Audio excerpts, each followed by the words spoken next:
Hi hello friends, ಹೇಗಿದ್ದೀರಾ? ಎಲ್ಲರೂ ಚೆನ್ನಾಗಿದ್ದೀರಾ ಅಂತ ಅನ್ಕೊತೀನಿ. ನಾನು ಸಹ ಚೆನ್ನಾಗಿದ್ದೀನಿ ಫ್ರೆಂಡ್ಸ್. ಈ ವಿಡಿಯೋ ಮಂಗಳವಾರದ ವಿಡಿಯೋ.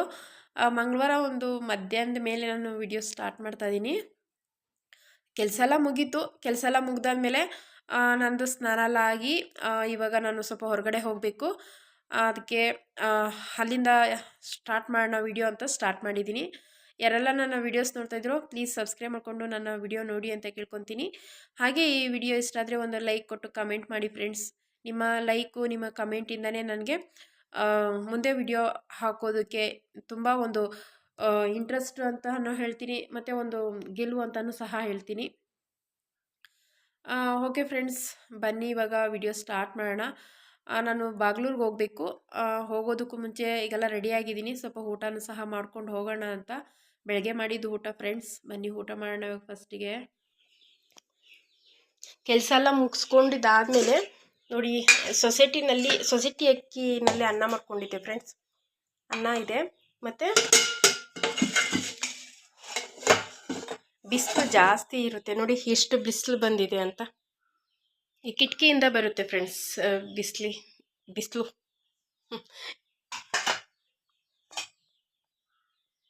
ರಸ ನೋಡಿ, ಬೆಳಗ್ಗೆ ಹುಣಸೆಹಣ್ಣು ಮತ್ತು ಸಾಂಬಾರು ಪುಡಿ ಹಾಕಿ ಒಂದು ರಸ ಮಾಡಿದ್ದೆ. ಈ ಸಾಂಬಾರು ಪುಡಿ ರಸ ಚೆನ್ನಾಗಿರುತ್ತೆ ಫ್ರೆಂಡ್ಸ್, ತುಂಬ ಚೆನ್ನಾಗಿರುತ್ತೆ. ಇದು ಒಂಥರ ಡಿಫ್ರೆಂಟಾಗಿರುತ್ತೆ. ಇದಕ್ಕೆ ಟೊಮೊಟೊ ಈರುಳ್ಳಿ ಹಾಕಿ ಮಾಡ್ಕೊಬೋದು, ಇನ್ನೂ ಚೆನ್ನಾಗಿರುತ್ತೆ. ನಾನು ಟೊಮೊಟೊನು ಮತ್ತು ಈರುಳ್ಳಿ ಹಾಕಿಲ್ಲ, ಬರೀ ಸಾಂಬಾರು ಪುಡಿ, ಹುಣಸೆಹಣ್ಣು, ಕರಿಬೇವು ಸೊಪ್ಪು, ಬೆಳ್ಳುಳ್ಳಿ, ಒಣಗಿರೋ ಮೆಣಸಿನ್ಕಾಯಿ, ಅರಿಶಿನ ಇಷ್ಟು ಹಾಕಿ ಒಂದು ರಸ ಮಾಡ್ಕೊಂಡಿದ್ದೆ.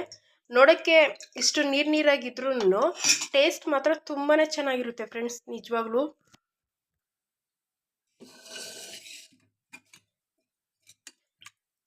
ಇದು ಬಿಸಿನಲ್ಲಿರೋ ತಿಂದ್ರೇ ಎಷ್ಟು ಚೆನ್ನಾಗಿರುತ್ತೆ ಗೊತ್ತಾ ಫ್ರೆಂಡ್ಸ್, ತುಂಬಾ ಚೆನ್ನಾಗಿರುತ್ತೆ. ರೇಷನ್ ಅಕ್ಕಿನಲ್ಲಿ ಮಾಡಿ ತಿಂದ್ರೇ ರಸಕ್ಕೆ ತುಂಬ ಚೆನ್ನಾಗಿರೋದು. ಜಾಸ್ತಿ ಹಾಕ್ಕೊಂಡು ತಿನ್ನಬೇಕು, ಆವಾಗಲೇ ಇದ್ರ ಟೇಸ್ಟ್ ಸೂಪರಾಗಿರೋದು ಫ್ರೆಂಡ್ಸ್. ಇದ್ರ ಜೊತೆ ಹಪ್ಪಳ ಏನಾದರೂ ಹಾಕ್ಕೊಂಡ್ರೆ ಚೆನ್ನಾಗಿರುತ್ತೆ. ಈಗ ನಾನು ಹಪ್ಪಳ ಏನು ಹಾಕ್ಕೊತ ಇಲ್ಲ, ಟೈಮ್ ಆಗಿದೆ ಇವಾಗ, ಅದಕ್ಕೆ.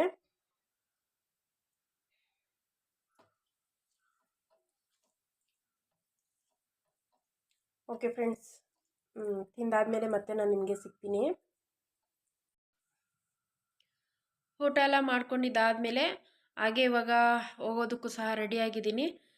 ಹೋಗೋದಕ್ಕೂ ಮುಂಚೆ ಫಸ್ಟು ಗ್ಯಾಸು ಸಿಲಿಂಡ್ರೆಲ್ಲ ಆಫ್ ಮಾಡಿದ್ದೀನ ಅಂತ ನೋಡಿಕೊಂಡು ಅಡುಗೆ ಮನೆಯೆಲ್ಲ ಚೆಕ್ ಮಾಡಿಬಿಟ್ಟು ಹೋಗಬೇಕು. ನಾವು ಎಲ್ಲೇ ಅಷ್ಟೇ ಫ್ರೆಂಡ್ಸ್, ಮನೆ ಬೀಗ ಹಾಕ್ಕೊಂಡು ಹೊರಗಡೆ ಹೋಗ್ತಾ ಇದ್ದೀರಿ ಅಂತಂದರೆ ಫಸ್ಟು ನೋಡಬೇಕಾಗಿರೋದು ಸಿಲಿಂಡರ್, ಅದು ಆಫ್ ಆಗಿದೆಯಾ ಆನ್ ಆಗಿದೆಯಾ ಅಂತ ನೋಡಬೇಕು. ಇಲ್ಲ ಅಂದರೆ ನಮ್ಮ ಬ್ಯಾಡ್ ಲಕ್ಕು, ಯಾವ ಟೈಮಲ್ಲಿ ಏನು ಬೇಕಾದರೂ ಆಗುತ್ತೆ, ಹೇಳೋದಕ್ಕಾಗಲ್ಲ.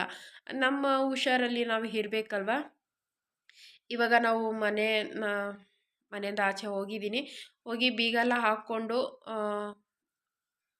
ಹೋಗೋಕ್ಕೆ ಅಂತ ರೆಡಿ ಆಗ್ತಾಯಿದ್ದೀನಿ. ತುಂಬ ಬಿಸಿಲಿದೆ, ಹೆಂಗೆ ಹೋಗ್ತೀನೋ. ಇಲ್ಲಿಂದ ನಮ್ಮ ಮನೆಯಿಂದ ಗೇಟ್ಗೆ ತುಂಬ ದೂರ ಆಗುತ್ತೆ ಫ್ರೆಂಡ್ಸ್, ತುಂಬಾ ದೂರ ಆಗುತ್ತೆ. ಇಲ್ಲಿಂದ ನಡೆಯೋದೇ ನನಗೆ ಕಷ್ಟ. ಇತ್ತೀಚೆಗೆಲ್ಲ ನಡೆಯೋದಂತಂದರೆ ನನಗೆ ಕಷ್ಟನೇ ಆಗುತ್ತೆ, ತುಂಬ ಅಳುನೇ ಬರುತ್ತೆ ಫ್ರೆಂಡ್ಸ್ ಇಲ್ಲಿಂದ ಅಲ್ಲಿಗೆ ನಡಿಬೇಕು ಅಂತಂದರೆ. ಆದರೆ ಏನು ಮಾಡೋದು, ಹೋಗಲೇಬೇಕಲ್ಲ. ಇತ್ತೀಚೆಗೆ ಎಲ್ಗೂ ಹೋಗೋದೇ ಬೇಡಪ್ಪ, ಮನೆಯಲ್ಲೇ ಇರೋಣ ಅಂತ ಅನಿಸ್ಬಿಡುತ್ತೆ ಫ್ರೆಂಡ್ಸ್. ಆ ಕಾಲು ನೋವಿಗೆ ಅಷ್ಟು ಕಾಲು ನೋವುತ್ತೆ ನನಗೆ. ದೇವರು ಯಾಕೆ ನನಗಿಂತ ಶಿಕ್ಷೆ ಕೊಟ್ಬಿಟ್ನೋ ಗೊತ್ತಿಲ್ಲ, ಆದರೂ ಬೇಜಾರಾಗುತ್ತೆ ಫ್ರೆಂಡ್ಸ್. ನೋಡಿ ಎಷ್ಟು ಬಿಸಿಲಿದೆ ಅಂತ. ಹೋಗ್ತಾ ಇದ್ದೀನಿ ಫ್ರೆಂಡ್ಸ್, ಒಬ್ಬಳೇ ಹೋಗ್ತಾ ಇದ್ದೀನಿ.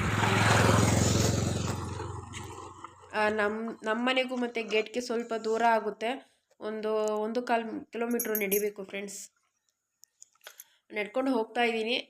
ಇಲ್ಲಿಂದ ಬಸ್ ಯಾವುದಾದ್ರೂ ಬಂದಿದ್ದರೆ ಚೆನ್ನಾಗಿರ್ತಾಯಿತ್ತು. ಯಾವ ಬಸ್ಸು ಇಲ್ಲ ಫ್ರೆಂಡ್ಸ್, ಆವತ್ತಿಂದ ಯಾವುದೂ ಹಾಕಿಲ್ಲ ಅಂತ ಹೇಳ್ತಾರೆ. ಇವಾಗ ಬಸ್ಸು ಸಿಗುತ್ತೋ ಇಲ್ಲೋ, ಅದು ಒಂದು ಆಟೋ ಯಾವುದಾದ್ರೂ ಸಿಕ್ಕಿದ್ರೆ ನಾನು ಪುಣ್ಯ, ಆಟೋನಲ್ಲಿ ಹೋಗಬೇಕು.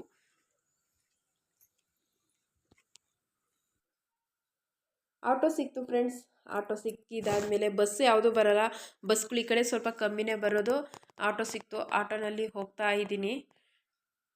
ಬಿಸಿಲು ಜಾಸ್ತಿ ಅಲ್ವಾ, ಇನ್ನು ಮುಂದೆ ಬಿಸಿಲು ಜಾಸ್ತಿ. ಎಲ್ಲನೂ ಹೊರಗಡೆ ಬರಬೇಕಂದ್ರೆ ಒಂದು ಛತ್ರಿ ಇರಬೇಕು, ಇಲ್ಲಾಂದರೆ ನಮಗೆ ಗಾಡಿಗಳೇ ಬೇಕು. ಗಾಡಿಗಳಿದ್ದರೆ ಬಿಸಿಲೇನು ಗೊತ್ತಿಲ್ಲ, ಆರಾಮಾಗಿ ಹೋಗಿ ಬಂದ್ಬಿಡ್ಬೋದು. ತುಂಬ ಕಷ್ಟ ಫ್ರೆಂಡ್ಸ್, ಗಾಡಿ ಕಲಿಬೇಕಾಗಿತ್ತು. ನನಗೆ ಇವಾಗ ಅನಿಸುತ್ತೆ ಗಾಡಿ ಕಲ್ತಿದ್ರೆ ಚೆನ್ನಾಗಿರ್ತಾಯಿತ್ತು ಅಂತ. ಏನು ಮಾಡೋದು ಫ್ರೆಂಡ್ಸ್, ಗಾಡಿ ತಗೊಂಡು ನಾನು ಕಲ್ತಿಲ್ಲ. ಬೇಜಾರಾಗ್ತಾ ಇದೆ. ಇವಾಗ ತುಂಬಾ ನೆನಪಾಗುತ್ತೆ. ಇವಾಗ ಅನ್ನಿಸ್ತಾ ಇದೆ ನನಗೆ, ಏನೇ ಆಗಲಿ ಗಾಡಿ ಕಲಿಬೇಕಾಗಿತ್ತು ಅಂತ. ಗಾಡಿ ಕಲ್ತಿದ್ದರೆ ಚೆನ್ನಾಗಿರ್ತಾ ಇತ್ತು. ಇವಾಗ ಕಲಿಯೋಣ ಅಂತಂದರೆ ಅಷ್ಟು ಇಂಟ್ರೆಸ್ಟ್ ಇಲ್ಲ. ಎಲ್ಲನೂ ಹೋಗಲಿ ಅಂತ ಸುಮ್ಮನೆ ಬಿಟ್ಬಿಟ್ಟೆ. ಅಲ್ಲಿಂದ ಬಾಗ್ಲೂರಿಗೆ ನಾನೇನಕ್ಕೆ ಹೋಗಿದ್ದೆ ಅಂತಂದರೆ ಐಬ್ರೋ ಮಾಡ್ಕೊಳ್ಳೋಣ ಅಂತ ಹೋಗಿದ್ದೆ. ಐಬ್ರೋ ಅದು ಬ್ಯೂಟಿ ಪಾರ್ಲರ್ ಕ್ಲೋಸ್ ಆಗಿತ್ತು. ಸರಿ, ಅಲ್ಲಿಂದ ನಮ್ಮ ಯಜಮಾನ್ರಿಗೆ ಸ್ವಲ್ಪ ಬನೀನು ಮತ್ತು ನೈಟ್ ಪ್ಯಾಂಟ್ ಎಲ್ಲ ಬೇಕಾಗಿತ್ತು. ಅವರು ಅದು ಎಲ್ಲ ಸ್ವಲ್ಪ ಹಳೇದಾಗೋಗ್ಬಿಟ್ಟಿದೆ. ಅದಕ್ಕೆ ತೊಗೊಂಡೋಗೋಣ ಅಂತ ಅಂದ್ಬಿಟ್ಟು ಬಟ್ಟೆ ಅಂಗಡಿಗೆ ಬಂದಿದ್ದೀನಿ. ನಾನು ಯಾವಾಗಲೂ ಇದೇ ಅಂಗಡಿಗಳಿಗೆ ಬರೋದು ಫ್ರೆಂಡ್ಸ್. ಈ ಅಂಗಡಿಗೆ ಬಂದ್ರೇ ನನಗೆ ಕಮ್ಮಿ ಬೆಲೆಗೂ ಹಾಕ್ಕೊಡ್ತಾರೆ. ಸ್ವಲ್ಪ ಪರಿಚಯನೂ ಇದ್ದಾರೆ. ನಾನು ಏನೊಂದು ಅಷ್ಟೇ, ನಮ್ಮ ಮನೇಲಿ ಫಂಕ್ಷನ್ ಆದರೂ ಅಷ್ಟೇ, ಹಬ್ಬಗಳಿಗೂ ಅಷ್ಟೇ ಇದೇ ಅಂಗಡಿನಲ್ಲೇ ಬಂದು ನಾನು ತೊಗೊಂಡೋಗೋದು. ಇವಾಗೆಲ್ಲ ತೊಗೊಂಡು ವಾಪಸ್ಸು ಮನೆಗೆ ಹೋಗಿದ್ದೆ.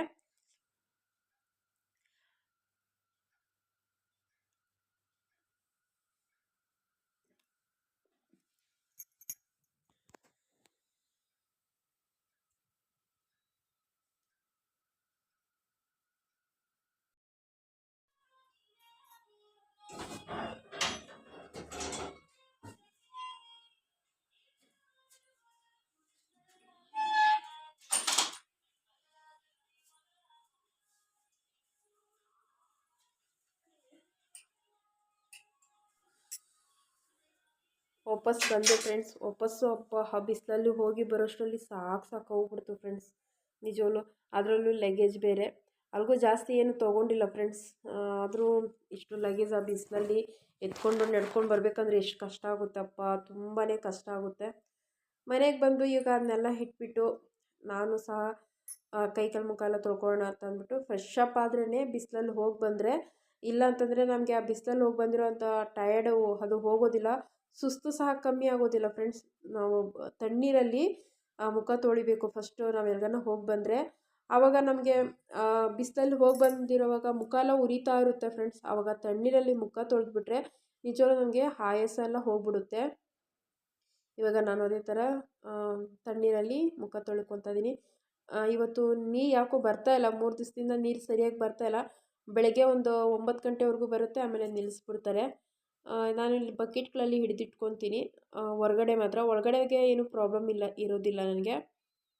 ಇವಾಗ ಹಂಗೆ ಮುಖ ಎಲ್ಲ ತೊಳ್ಕೊಂಬಂದು ಫಸ್ಟು ನೀರು ಕುಡಿಬೇಕು ಫ್ರೆಂಡ್ಸ್. ನಾನು ನೀರು ಕುಡ್ದಿಲ್ಲ ಅಂತಂದರೆ ತುಂಬ ಸುಸ್ತಾಗ್ತಾಯಿದೆ. ಫಸ್ಟು ನೀರು ಕುಡಿಯೋಣ ಅಂತಂದ್ಬಿಟ್ಟು ನೀರು ಕುಡಿತಾ ಇದ್ದೀನಿ.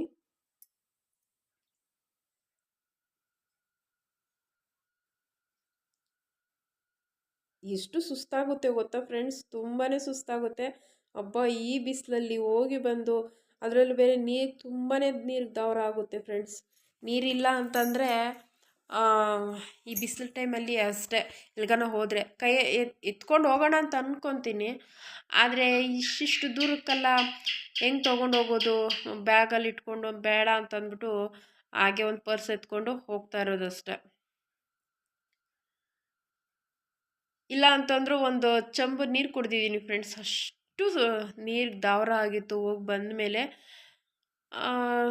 ನೀರು ಕುಡ್ದಾದ್ಮೇಲೆ ಮತ್ತೆ ನಮ್ಮ ಯಜಮಾನರು ಸಹ ಕೆಲಸದಿಂದ ಬಂದರು.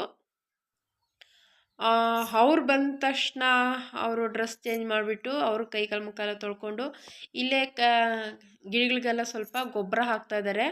ನೋಡಿ, ಅಲ್ಲಿ ಗೊಬ್ಬರ ತಂದಾಕಿದ್ರು. ಆ ಗೊಬ್ಬರನ ಇವಾಗ ತೊಗೊಂಡೋಗಿ ಗಿಡಕ್ಕೆಲ್ಲ ಹಾಕ್ತಾಯಿದ್ದಾರೆ.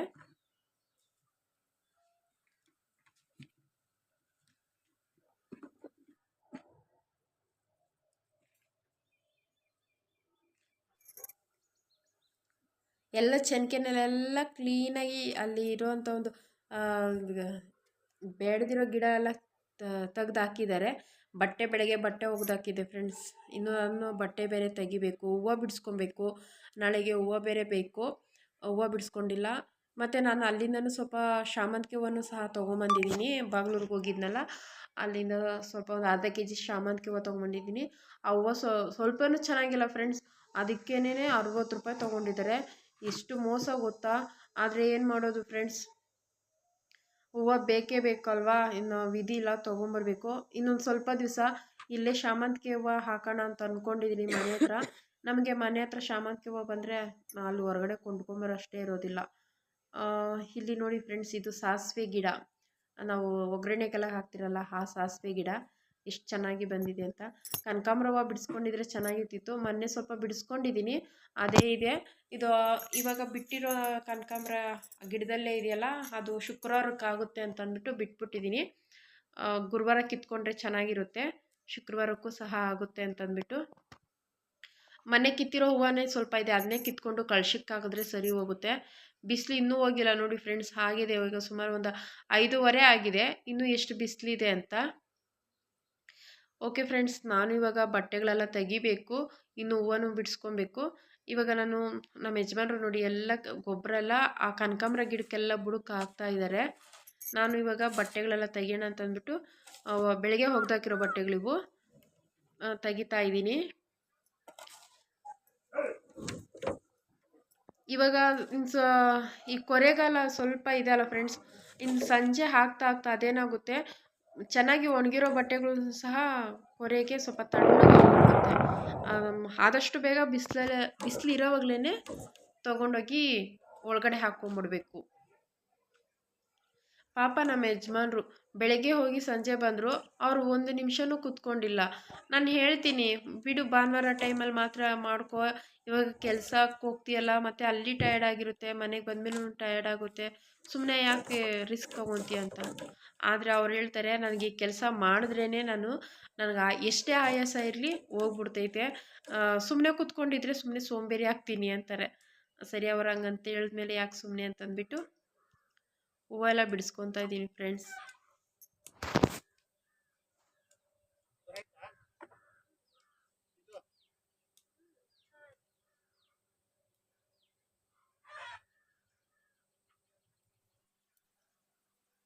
ಚೆಂಡು ಹೂವು ಬರುತ್ತಲ್ಲ ಫ್ರೆಂಡ್ಸ್, ಅದ್ರ ಜೊತೆ ಸ್ವಲ್ಪ ಪನ್ನೀರ್ ಎಲೆ ಮತ್ತು ರುದ್ರಾಕ್ಷಿ ಹೂವು ಇದೆಲ್ಲ ಸ್ವಲ್ಪ ತೊಗೊಂಬಂದಿರೋಂಥ ಶಾಮಂತಿಗೆ ಹೂವು ಜೊತೆಲಿ ಹಾಕಿ ಕಟ್ಟಿದ್ರೆ ಸ್ವಲ್ಪ ನಾಳೆ ದೇವಸ್ಥಾನಕ್ಕೂ ಸಹ ಹೋಗೋಣ ಅಂತ ಅಂದ್ಕೊಂಡಿದ್ದೀನಿ. ಅದಕ್ಕೋಸ್ಕರ ಶಾಮಂತಿಗೆ ಹೂವು ತೊಗೊಂಬಂದಿದ್ದೀನಿ. ಇಲ್ಲ ಅಂತಂದರೆ ಶಾಮಂತಿಗೆ ಹೂವು ತೊಗೊಂಬರ್ತಾರಿಲ್ಲ, ಮನೆ ಹತ್ರ ಇರೋ ಹೂವನ್ನೇ ಹಾಕ್ತಾಯಿತ್ತು. ನೋಡಿ, ಇದಿಷ್ಟು ಹೂವು ಸಿಕ್ಕಿದೆ ನನಗೆ. ಸೊಳ್ಳೆಗಳೆಲ್ಲ ಕಚ್ಚಾಕ್ಬಿಟ್ಟಿತ್ತು ಫ್ರೆಂಡ್ಸ್. ಸಾಯಂಕಾಲ ಆಗ್ತಾ ಸೊಳ್ಳೆಗಳು ಜಾಸ್ತಿನೇ ಆಗುತ್ತೆ. ಸೊಳ್ಳೆಗಳೆಲ್ಲ ಕಚ್ಚಾಕ್ಬಿಡ್ತು. ನಾನು ಹೋಗಿ ತಣ್ಣೀರಲ್ಲಿ ಸ್ವಲ್ಪ ಕೈ ಕಾಲೆಲ್ಲ ತೊಳ್ಕೊಂಡೆ, ಆವಾಗ ಸೊಳ್ಳೆ ಕಚ್ಚಿರೋ ಆ ನೆವೆಲ್ಲ ಹೋಗ್ಬಿಡ್ತು. ಅಡುಗೆ ಮನೆಗೆ ಹೋಗಿ ನೋಡಿದೆ ಅಡುಗೆ ಏನಾದರೂ ಮಾಡೋಣ ಅಂತ. ಸೊ ಈ ಅಡುಗೆ ಮಾಡೋ ವಿಡಿಯೋ ಎಲ್ಲ ಏನೂ ನಾನು ಶೇರ್ ಮಾಡ್ಕೊಂಡಿಲ್ಲ, ಯಾಕಂದರೆ ವಿಡಿಯೋ ತುಂಬ ಲೆಂತ್ ಆಗುತ್ತೆ ಮತ್ತು ಕೆಲಸ ಜಾಸ್ತಿ ಇದೆ ಫ್ರೆಂಡ್ಸ್. ನನಗೆ ಹೂವು ಕಟ್ಟಬೇಕು, ಮತ್ತು ಈ ವಿಡಿಯೋನ ಎಡಿಟ್ ಮಾಡಿ ಮತ್ತು ನಾಳೆ 12 ಗಂಟೆ ಒಳಗಡೆ ಅಪ್ಲೋಡ್ ಮಾಡಬೇಕಲ್ಲ, ವಿಡಿಯೋ ತುಂಬ ಲೆಂತ್ ಆಗುತ್ತೆ ಅಂತಂದ್ಬಿಟ್ಟು ನಾನು ಏನು ವಿಡಿಯೋಸ್ ಎಲ್ಲ ಏನು ಅಂದರೆ ಅಡುಗೆಲ್ಲದ್ದೆಲ್ಲ ಏನೂ ಮಾಡ್ಕೊಂಡಿಲ್ಲ. ಮತ್ತು ನಾನು ಬಾಗ್ಲೂರಿಗೆ ಹೋಗಿದ್ದೆ ಅಂತ ಹೇಳಿದ್ನಲ್ಲ, ಹಾಗೆ ಬಾಗ್ಲೂರಿಗೆ ಹೋಗಿದ್ದೆ ಅಂತ ಹೇಳಿದ್ನಲ್ಲ, ಅಲ್ಲಿಗೆ ಏನೇನು ತೊಗೊಂಬಂದೆ ಅಂತಂದರೆ, ನಮ್ಮ ಯಜಮಾನ್ರಿಗೆ ಒಂದು ಬನೀನು, ಮತ್ತು ನೋಡಿ ಫಸ್ಟಿಗೆ ಹ್ಯಾಂಡ್ ವಾಶ್ ತೋರಿಸ್ತಾ ಇದ್ದೀನಿ. ಹ್ಯಾಂಡ್ ವಾಶ್ ತೊಗೊಂಬಂದೆ, ನನಗೆ ಹ್ಯಾಂಡ್ ವಾಶ್ ಇರಲೇಬೇಕು ನನಗೆ ಫ್ರೆಂಡ್ಸ್, ಅದೊಂದು ತೊಗೊಂಬಂದೆ. ಮತ್ತು ಬಾಳೆಹಣ್ಣು, ನಾಳೆ ಪೂಜೆಗೆ ಬಾಳೆಹಣ್ಣು ಬೇಕಾಗಿತ್ತು, ಒಂದು ಚಿಪ್ಪು ಬಾಳೆಹಣ್ಣು ತೊಗೊಂಬಂದಿದ್ದೀನಿ. ಅರಿಶಿನ ಕುಂಕುಮ, ಹೊಸ್ಲಿಗೆ ಮತ್ತು ದೇವರಿಗೆಲ್ಲ ಅರಿಶಿನ ಕುಂಕುಮ ಬೇಕಾಗಿತ್ತು, ತೊಗೊಂಬಂದಿದ್ದೀನಿ. ಡಿಟೇಲಾಗೇನು ತೋರ್ಸೋಕ್ಕೆ ಹೋಗಿಲ್ಲ, ಹಾಗೆ ಸುಮ್ಮನೆ ತೋರಿಸ್ತಾ ಇದ್ದೀನಿ ಅಷ್ಟೇ ಫ್ರೆಂಡ್ಸ್. ನೋಡಿ, ಇದು ಕಿಚನ್ಗೆ ಅಡುಗೆ ಮನೆಗೆ ಬೇಕಾಗಿರುವಂಥ ಬಟ್ಟೆಗಳು. ನನಗೆ ಈ ಥರ ಬಟ್ಟೆಗಳು ಅಡುಗೆ ಮನೆಗೆ ಅಂದರೆ ತುಂಬ ಇಷ್ಟ. ಬೇರೆ ಯಾವ ಬಟ್ಟೆಗಳು ನನಗೆ ಯೂಸ್ ಮಾಡೋಕ್ಕೆ ಇಷ್ಟ ಆಗೋದಿಲ್ಲ. ಬೇರೆ ಅಂದರೆ ನಮ್ಮ ಯಜಮಾನ್ರದ್ದು ಹಳೆ ಬನೀನುಗಳು, ಅದು ಕಾಟನ್ನು, ಅದು ಈ ಕಟ್ಟೆ ಒರೆಸೋದಕ್ಕೆ ಹಾಕ್ಕೊತೀನಿ. ಅದು ಚೆನ್ನಾಗಿರುತ್ತೆ ಫ್ರೆಂಡ್ಸ್, ಅದು ಒರೆಸೋದಕ್ಕೆ. ಅದು ಕಟ್ಟೆ ಮಾತ್ರ ಒರೆಸೋದಕ್ಕೆ ಮತ್ತು ಈ ಧೂಳು ಒದರೋದಕ್ಕೆ ಆ ಥರ ಬನೀನುಗಳನ್ನ ಇಟ್ಕೊತೀನಿ. ಇನ್ನು ಈ ಥರ ಬಟ್ಟೆ ತೊಗೊಂಬಂದಿದ್ದೀನಲ್ಲ, ಇದು ಕೈ ಒರೆಸೋದಕ್ಕೆ, ಅಡುಗೆ ಮನೆಯಲ್ಲಿ ಏನಕ್ಕಾದ್ರೂ ಆಗುತ್ತೆ ಅಂತಂದ್ಬಿಟ್ಟು ತೊಗೊಂಬರ್ತೀನಿ. ಇಷ್ಟೇ ಫ್ರೆಂಡ್ಸ್ ಇವತ್ತಿನ ವಿಡಿಯೋ, ಇಷ್ಟಕ್ಕೆ ಎಂಡ್ ಮಾಡ್ತಾಯಿದ್ದೀನಿ. ಮತ್ತು ನಾಳೆ ನೋಡೋಣ, ಇದನ್ನೇ ಕಂಟಿನ್ಯೂ ಮಾಡ್ತೀನಿ. Okay friends, bye. ಎಲ್ರಿಗೂ ಮತ್ತೊಂದು ವಿಡಿಯೋನಲ್ಲಿ ಸಿಗ್ತೀನಿ. Bye friends.